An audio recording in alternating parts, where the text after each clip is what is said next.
Hi! Hello mga boss. This is Boss L again. And welcome to another vlog. Yung traffic ngayon. So medyo mabagal tayo ngayon, no? Yung traffic. Woo! So bumaba ulit tayo ng Antipolo today, as we have some business to attend to. So back in March, we had our NMAX's front suspension tuned by AV Moto. We are headed back to AV Moto again. This time, we'll have our rear suspension tuned. Kasi last time when we were our first visit to AV Moto, walang available na aftermarket suspension na pwede natin ikabit dito sa ating NMAX. So during that time, we only had our front suspension tuned by Kuya Don. So it was agreed that once we had already purchased our choice of rear shocks for our NMAX, babalik tayo so that our suspension can be tuned by the Kuya Don. So ito na nga, it took us a while for us to be able to find and purchase for ourselves a pair of rear shock absorbers. So we are given two choices kasi, the YSS Gold Series or the RCB, at the very least the VE series. Our preference is the RCB instead of the YSS, primarily because mas mura siya, of course. Turns out medyo mahirap palang maghanap.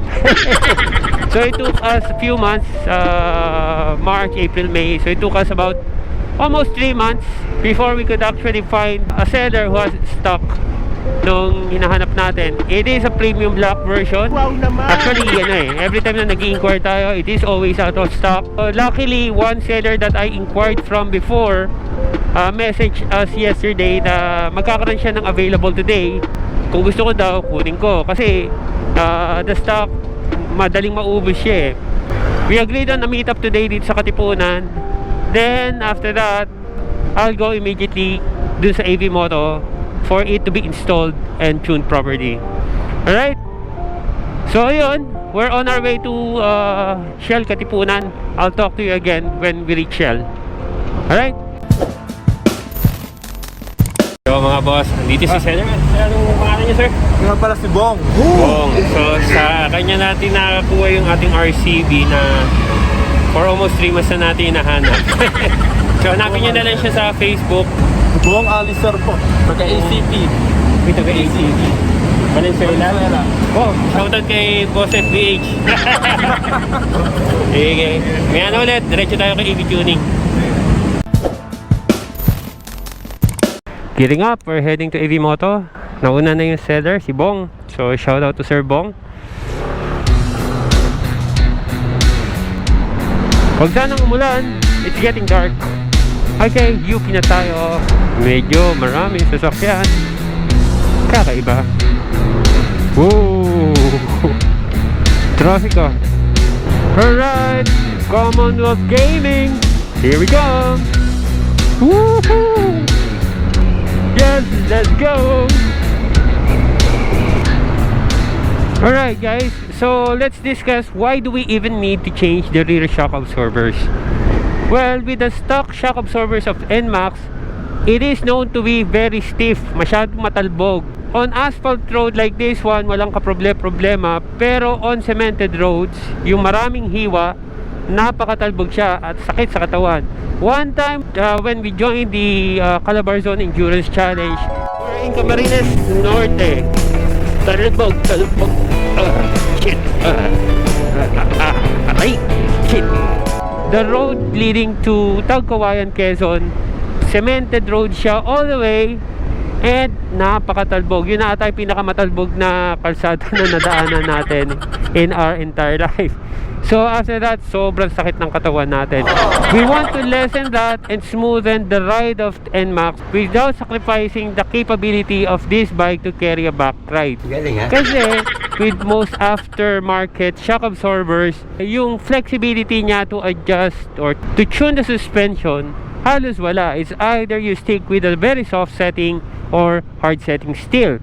With the RCB VD series, you can adjust the preload setting of the shock absorber together with the damping.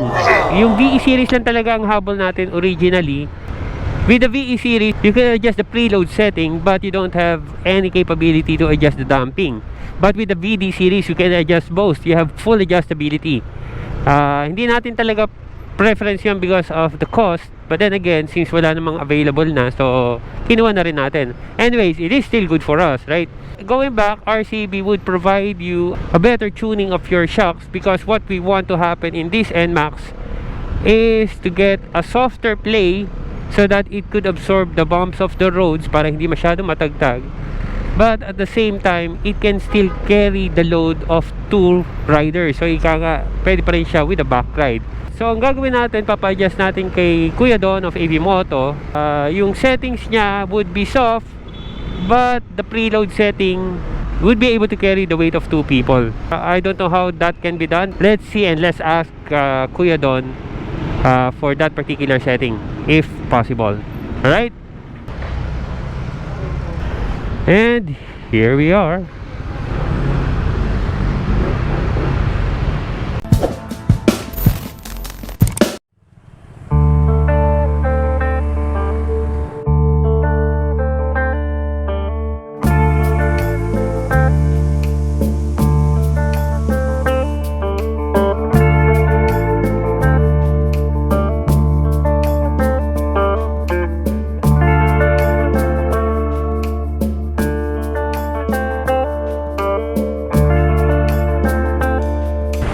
Hello mga boss, nandito na tayo sa AV Moto.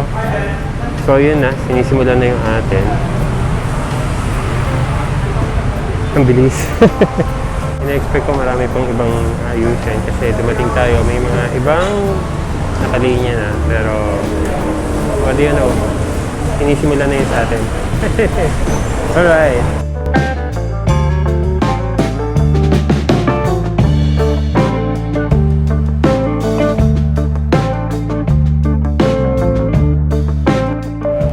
So our main purpose going here is to have our new RCB de-installed and tuned properly.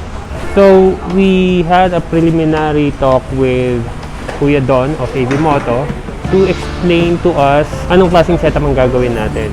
Our main goal for NMAX suspension is primarily to have a softer ride.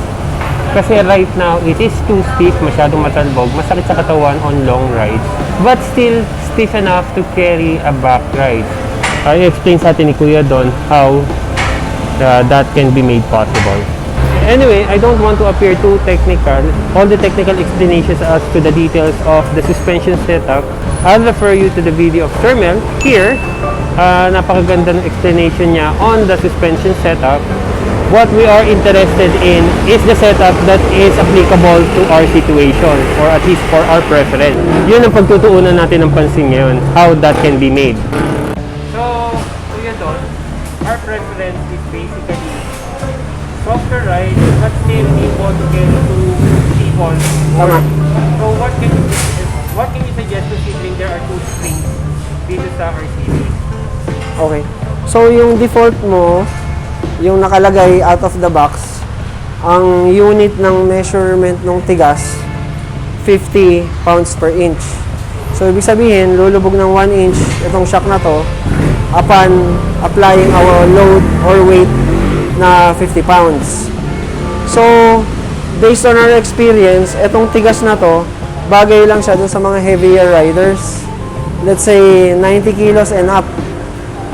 O kaya naman yung mga kasing katawan natin or kasing katawan ko, pero mas madalas na may angkas. Pero dahil yung requirement mo, mas madalas kang solo, tapos ang gusto mo yung malambot, ang gagamitin natin yung 40 pounds per inch lang. Ideal to para dun sa mga katawan natin. Pero good for you, yung angkas mo, sabi mo mga around 60 kilos lang, minor adjustment yung gagawin natin, kayang ibigay or isupport ng spring kahit yung sa dalawang kasing weight ko. So, yung 40 pounds per inch yung ilalagay natin, best of both worlds para sa'yo. Maganda performance, matigas kapag may angkas, malambot pag mag-isa ka.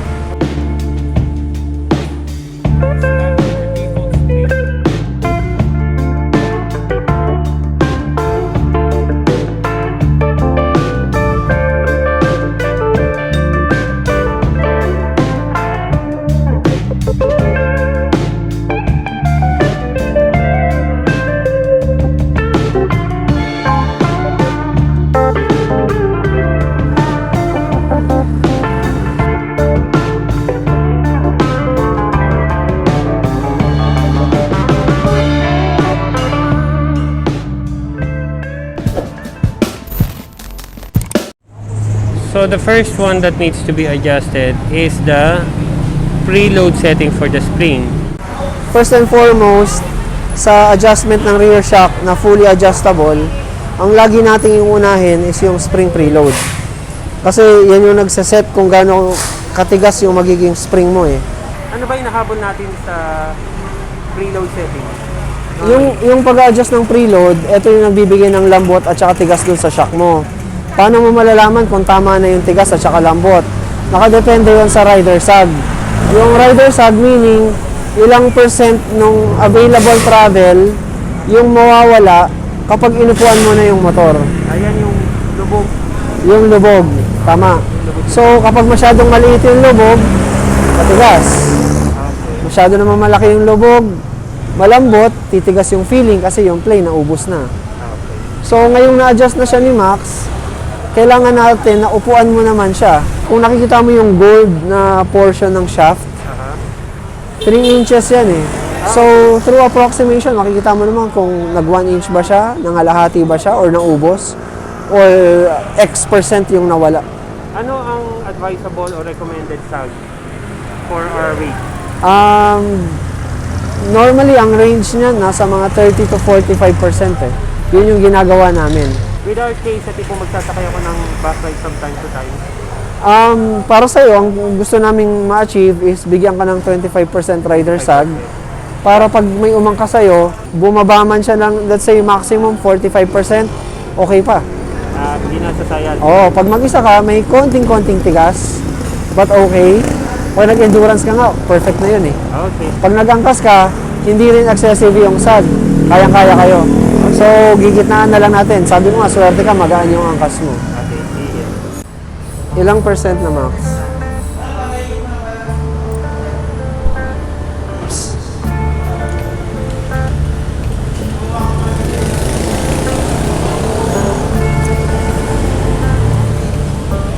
Ilan? 50%? Ako, 65 kilos this morning. Nung inupuan ko siya, kalahati ng suspension travel yung nawala. Sobra-sobra yun, malambot.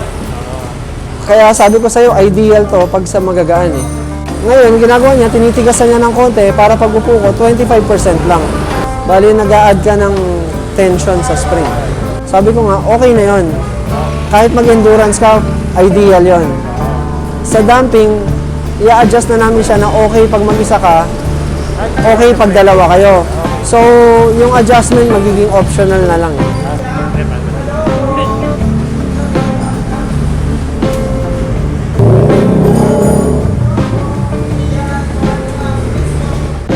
So we had 3 settings. Una 50%, then naging 30%, tapos adjust pa para maging 25%. Oh, kaya lang nung sumakay ka, naging 50% yung sag nating dalawa. Aha. Yung target natin, maximum of 45% lang. Okay, so Meron siyang final adjustments, probably 2 more. Para lang umakyat tayo dun sa pinaka... para wag sumayad talaga. Then after this, what are we going to do next? Adjust naman natin yung damping. Panoorin natin kung paano yung galaw ng suspension mo, yung up and down motion niya. Okay. Pag masyadong mabilis, pumipitik. Pag masyadong mabilis ang baba, ubos agad. So, ang adjustable sa'yo, may compression, yung bagsak, Yung bagsak. yung lubog. May rebound, yung bilis ng recovery o recoil. So, yung dalawa na yun ang kailangan natin i-adjust tayo. Okay. Yung sa rebound, yun yung sa baso? Sa ilalim. Sa ilalim. Yung compression yung sa baso. Tama. Alright, so ang ginagawa ni Max is ina-adjust yung preload, ang ina-adjust ni Max is yung rebound saka compression. This one you adjust for the compression, and at the bottom you adjust for the rebound. Again, refer to the video of Sir Mel for the explanation kung ano yung tinitignan doon for the adjustment. Too technical na para sa akin yun eh.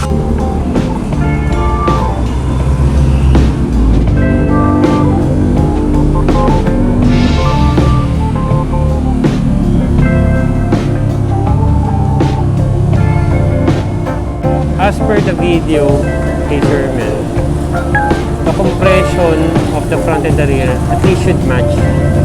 Same goes for the rebound. Yun ang habol doon. Nga pala mga boss, meron na dito sticker board dito sa customer lounge ng EV Moto. You might want to go here and put your sticker on the sticker board. Lalo na kung may sticker na kayo for your motovlog. Tignan natin kung sino-sino yung mga dito. So not sure if you know who the guys are here. So andyan si J-Mac. Of course, andyan si Moto Stories. Andyan si Sir Mel. And meron tayong pagkalaki-laki. Si Boss TL. Gawa nila yan actually. Nakalimutan kasi natin yung sticker natin. So, ginawan tayo ni Madam ng sarili nating sticker. Kasi naiwanan ko yung sticker ko sa bahay. So, impromptu ginawan tayo ni Madam. Madam, ano po ninyo, Ma'am Joy? Si Madam Joy. Hello, invite your fans to go here sa EV Moto. So once again guys, Don Vilesa here from EV Moto. This is the second time from Boss TLPH. Thank you for trusting us. Yung mga hindi pa nakakapunta rito, regardless of whatever bike you have, welcome kayong lahat. We are open Tuesday to Sunday. Day off lang kami every Monday. Yes, you can book your appointment through our Facebook official page, EV Moto Tuning sa Facebook. Pag nabigyan na kayo dun sa calendar namin, you have your reservation and see you soon. Alright, thank you, boss. Thank you. Alright. Salamat ah! Alright, we're going guys. So, it's too premature to actually give a feedback immediately. Pero ramdam naman agad. Alright guys, so that concludes our activity for today. It is 5 p.m. Nabot tayo ng 5 p.m. We're now headed back home. So what can I say about the suspension tuning that was done on our NMAX? Well, it's too early to say or to give feedback, but the first impression I have, the suspension is still a bit stiff. Stiff is probably not the correct term. It is solid, not necessarily stiff, but it is solid. The bouncy ride that the NMAX has before, kahit na ganitong asphalt road, you could immediately feel the difference somehow. But it would be better for me to give a much better comprehensive feedback when we are able to test it out on long rides and together with the back ride. Okay? So stay tuned for that review, probably in a few months. Alright? So I guess that would be all for today. I will end the vlog here. So if you guys are new to my channel, please do subscribe to Boss TLPH and click that notification bell to be notified of our new uploads. Alright? So as I always say, stay awesome, stay safe, see you in the next episode. Bye for now!